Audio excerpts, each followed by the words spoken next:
So welcome everybody to the first lesson of this course, in which, as you can see from this slide right here, we're going to analyze all the gear that you're going to need in order to elevate your smartphone videography game. Now keep in mind that all of the gear that we're going to be analyzing in this lesson right here is going to be optional. Everything can be replaced with your smartphone. This lesson right here, the function of this lesson right here, is to open your eyes in the world of all the gear that you can invest in this videography game, and to really show you all the different options that you have. So in this lecture here, we're going to be focusing on 4 different subcategories, if you will, of gear that you can invest in. The first category is going to be gear that can directly be applied into your camera, for example, external lenses. The second category is lights, so soft lights, ring lights, background lights, stuff like that. Then we're going to move in the gear that you could be using if shooting outdoors, for example, stabilizers, gimbals, and stuff that will improve your video shakiness, if you will. And finally, we're going to move into the gear that you will be needing in order to successfully complete the post-production editing of your videos. This could be, again, a MacBook, PC, editing softwares. So we're going to analyze all of that in this lesson right here. So enough of talking, let's actually dive into the first category of gear, which is going to be the camera. Now, obviously, the camera is going to be your smartphone. There are many different smartphones to choose from. As you know, you can have an iPhone, an Android phone. This could be Samsung, Huawei, OnePlus. There is a huge variety of different phones to choose from. These are some specs that it would be great for you to have in your smartphone. So it would be great for your smartphone to be able to shoot full HD video at 1080p or more. These nowadays smartphones, I know that they shoot more than 4K. Some smartphones also shoot at 5K, so this shouldn't be a problem. Also, it is a huge plus if your phone actually has a wide or a telephoto lens. Phones nowadays, again, come with 2 or more lenses, and most of them are either wide or telephoto. So this is a plus if your phone actually has a wide or a telephoto lens. In addition to that, it is very important for your phone to have some type of internal storage. This usually applies to Android phones more than iPhones, because iPhones obviously don't have the advantage of external or more internal storage. So Android phones usually come with internal storage capabilities. So you can buy an SD card pretty much, plug it in your phone, and now you have more storage. And in this videography lecture, lesson, and game that we're playing, you will soon realize that storage is one of the most important things to acquire at a very early stage. So storage is very important to have in your phone. We're going to talk about external storage and cloud storage in this lesson. And finally, you need some kind of built-in stabilization in your phone.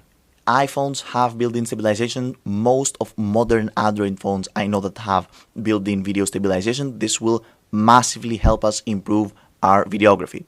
So these were the key features of the smartphone. Let's move to the external features and external gear that we can invest in our phones. These are some external lenses that can be applied to your iPhone or Android phone, in general to your smartphone. There are 2 types of those lenses, right? These will be very helpful if you would invest in them.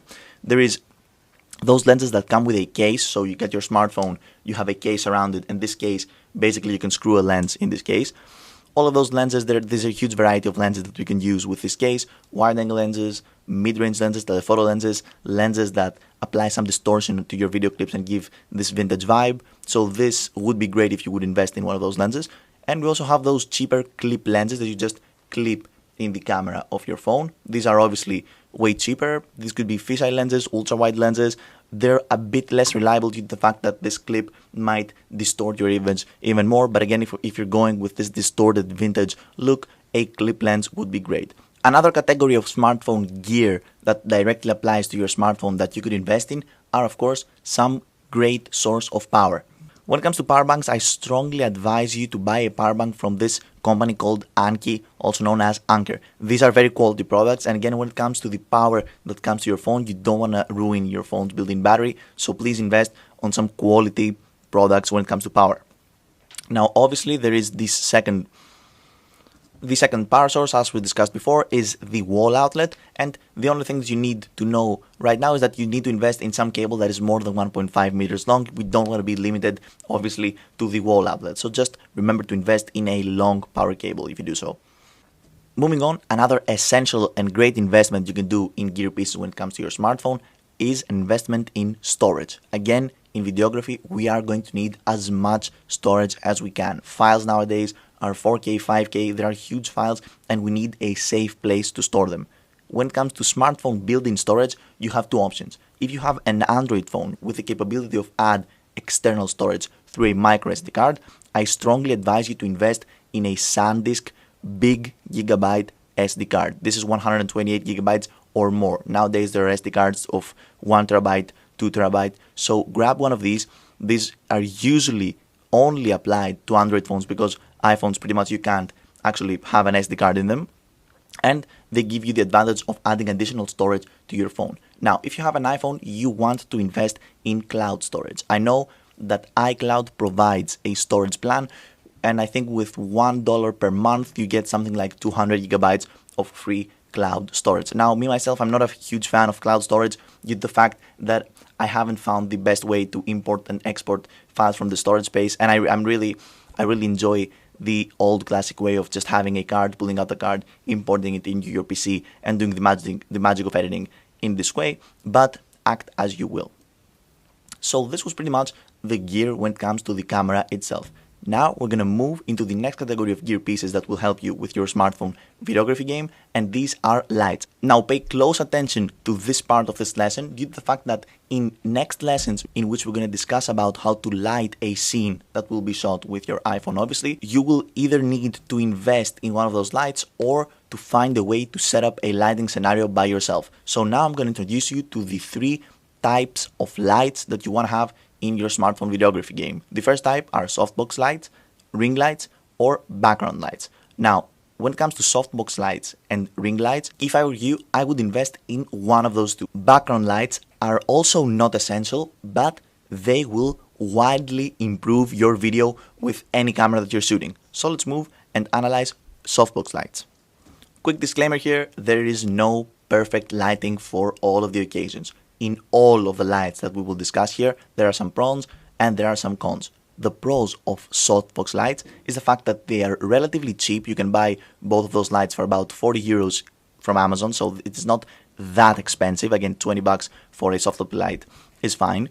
They provide a strong lighting and they can really light up your room. For example, I have one softbox light here and one softbox light there, and you can see that they really light the whole room up, and they are very versatile due to the fact that you can strap them in all sorts of places and get very, very creative with those lights. Obviously, there are some cons. They are huge. They take a huge amount of space and they're pretty hard to store, although they kind of pile up so you can store them somewhere. They take a huge amount of space even when you store them. The final con of this light, which I actually also have it in the pros list, is that for some people this lighting may be too strong. It may be too harsh, as we call it in videography. So keep that in mind. If I were you though, I would definitely invest in a softbox light. Now moving on, the second category of lights that you could invest in is a ring light. In general, as a rule of thumb, remember that the ring light is made for more beginner videographers than the softbox light. These are the lights that you would expect for a TikToker to use or a YouTuber to use. The pros of ring lights is the fact that they're made for phones specifically, so there is a strap for your phone to put it in the middle of the ring light, and they're very easy to use and very easy to store. Honestly, they're not that big. As you can see, they can be mounted in a tripod, so this is pretty versatile. But again, the cons, I think in this case, are more than the pros. They produce a bad quality of light. They don't have this diffuser that you see in those box lights. The lighting they produce, due to the fact that there is no diffusion between the subject and the light source, is pretty harsh. I would say that it is even more harsh than the box lights. And you can see the subjects of ring lights, usually you can see the ring light in their eyes, which is not ideal. And also, they are not that versatile. They're great for like shooting a spot-on interview type video like this, but you can't really get very creative with ring lights. So these were box lights and ring lights. Moving on to the third category, we're going to talk about background lights. Now there is a huge variety of background lights to choose. Obviously, background lights are not essentials, but they are highly recommended. Pretty much all that background lights do is that they add a new layer of depth in your video. A background light, as you can see here, could be this cloud sketch with different LEDs, it could be this sunset light, or just a simple LED strip. As you can see in the background right here, I have LED strips, and I use them again to add a layer of depth in my videography. So these were pretty much the lights.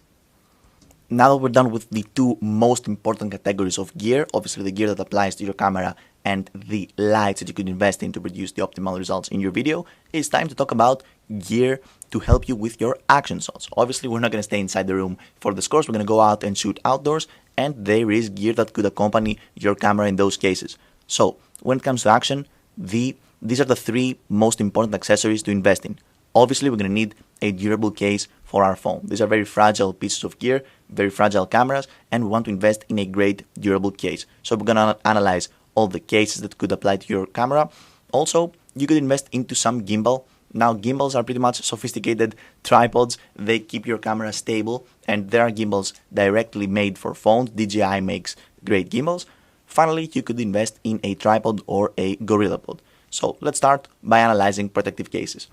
Now, as I said before, you're going to need a protective case. This could be a waterproof case, just like the life-proof case that is made for iPhones. It could be a case that secures your phone, and you can actually put your finger in the case so it doesn't like slip off or something like that. And finally, there are cases, as we analyzed before in the smartphone slide, that you can screw in some lenses to produce, again, those more interesting images and shots. So these are the three different cases that you should consider investing in. If it was me, I would invest in a life-proof case. These are waterproof, so we could get some underwater footage if you get creative with a life-proof case. And in general, your phone will be intact in pretty much any shooting scenario. Now, a gimbal is definitely not an essential gear piece, obviously, when shooting with a smartphone, but it is highly recommended. Just like the lights, we're going to have some pros here and some cons.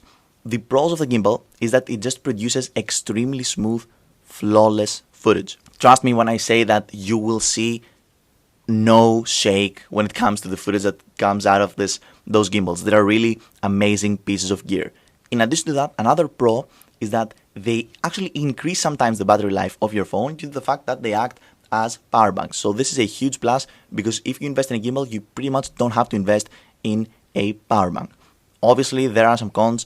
The phone is exposed, right? So it's exposed to the elements. You don't have a case when you have your phone to a gimbal, so you should consider that. In addition to that, they are hard to carry around. Gimbals in general come with protective cases, so you should carry another case with you for the gimbal. So this is a hassle, and it's really just one more thing to watch out when you're out in the field shooting. So you must have your mind to the gimbal, where to store it, where to put it, how to get it out in order to balance it. So it's a hassle, but it's worth it when it comes to the videos that come out of the gimbals.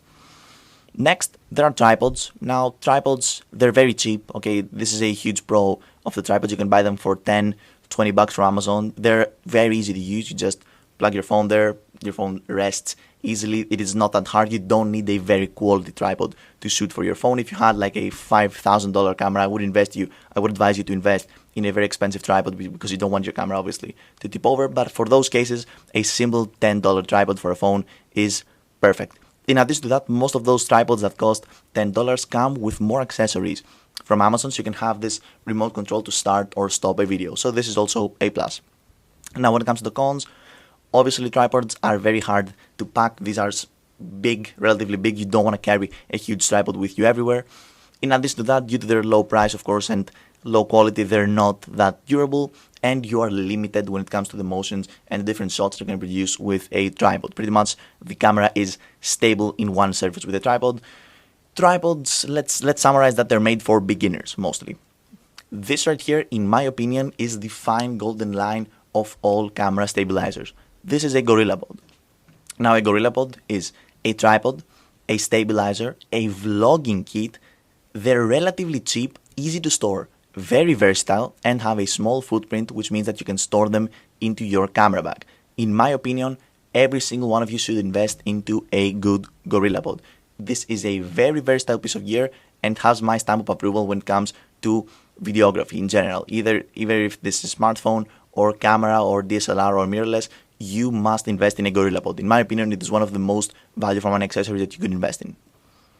Finally, let's talk about all of the gear, the software, and the hardware that you're going to be needing in order to successfully edit videos that come through your amazing smartphones. So now, when it comes to editing, we need some post-production accessories. This would be an operating system, an editing software, and external storage, which is different from the external storage of your Android phone. This is going to be external storage for your operating system. So let's take it one step at a time. Let's start with the operating system. Now, the operating system obviously could be a MacBook, right? This is the system of my choice. It is pretty timeless. You buy a MacBook once and you keep it for 5, 6, 7, 8 years, depends on how much you're careful with it.